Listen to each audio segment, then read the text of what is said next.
In 2023, there were almost 250,000 burglaries in Canada. Since then, the number of burglaries decreased to 130,000 in 2023. Welcome to 214 Square. It's April 18, and we are now 10 days away from Election Day. And today's episode is published on Good Friday. This video is again using an AI voice. Canada recently had two debates, one in French language and one in English. The debate was, among others, about how the candidates would handle U.S. President Trump and how they would, among others, tackle the housing crisis, costs of living. It was questioned if Prime Minister McCarney is different from his predecessor, Justin Trudeau. Polls haven't changed since last Saturday. We only saw minimal changes. Regionally, we see more, though mostly less significant changes. In British Columbia, the Liberal Party lost slightly to Conservatives and New Democrats, with Liberals still ahead of the Conservatives. In Saskatchewan and Manitoba, both Conservatives and Liberals gained percentages with the Conservatives, about to cling to the majority in this region. In Quebec, the Bloc took percentages from Conservatives and Liberals.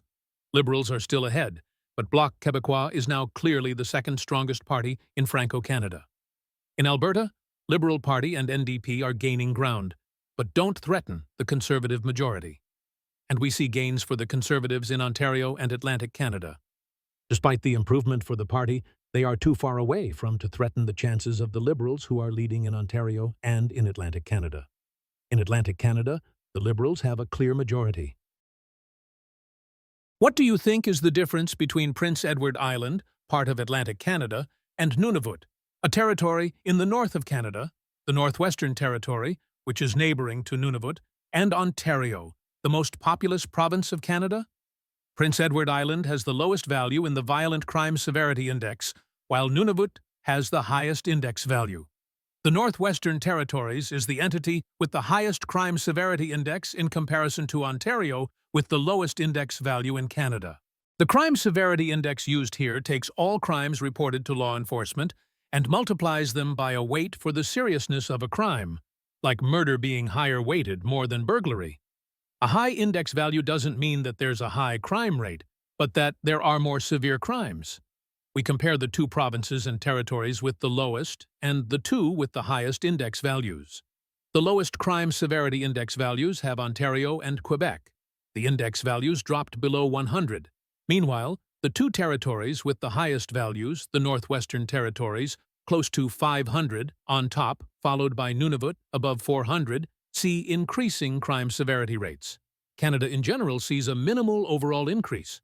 Looking at violence severity, we can see that the territories and provinces here are again the Northwestern Territories and Nunavut with the highest, thus worst index values, while Prince Edward Island and Ontario have the lowest and thus best index values.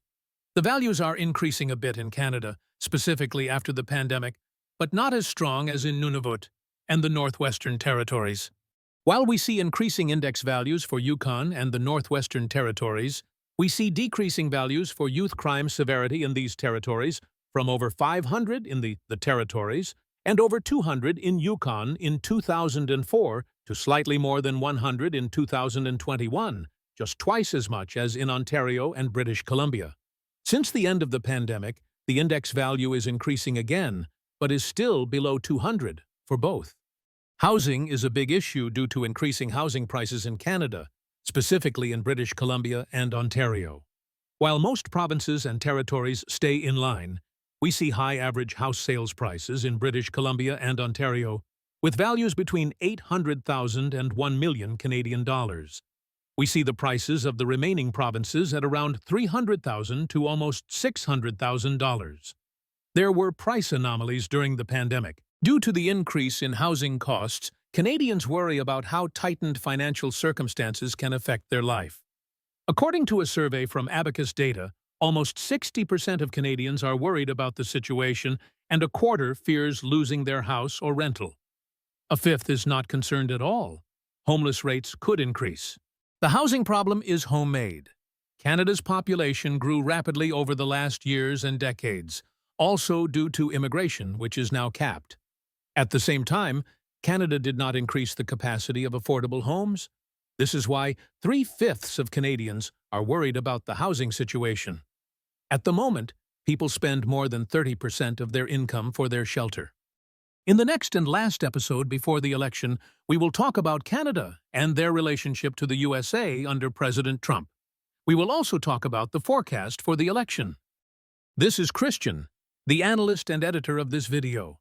He is a Georgia Tech dropout and has degrees from Quantic in DC, Bielefeld University in Germany, and certificates from CFI in British Columbia. If you have enjoyed this video, please like this video and subscribe to this channel. Thank you for watching.